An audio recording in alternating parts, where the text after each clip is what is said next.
High, আমি Olivia দে। তো একটা ছুটির দিন থেকে আমি বেরিয়ে পড়েছিলাম আউটডোরে ইডেন পার্কে। তো গিয়েই চোখে পড়ে এই পদ্ম পুকুরটা, যেটা ছিল সত্যিই অসাধারণ, তবে পদ্ম ফুল দেখতে পাইনি।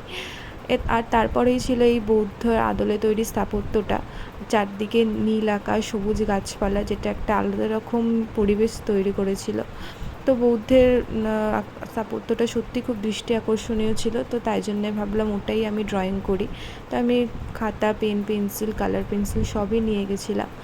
তো এটাই আমি ড্রয়িং করছিলাম। আর চারদিকে এত শান্ত পরিবেশ, পাশে একটা সুন্দর ঝিল, সত্যি একটা অসাধারণ আবহাওয়া তৈরি করেছিল। তো আমার ড্রয়িংটা করতেও খুব ভালো লাগছিল আর অনেক এনার্জিও পেয়েছিল।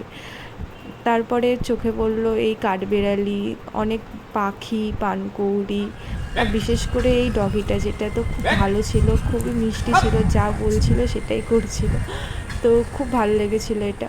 তো সবশেষে মনে হলো একটু পা জল দিই, জলে ভেজাই পাটা, যেটা খুব সুন্দর লাগে।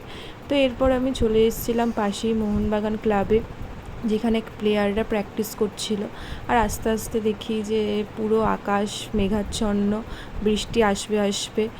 তো সবশেষে বৃষ্টি চলেই এলো বলতে গেলে। তো এই বৃষ্টি চলে আসার মুহূর্তে চিকেন স্ট্রু আর ব্রেড, যেটার কম্বিনেশন ছিল সত্যি আউটস্ট্যান্ডিং।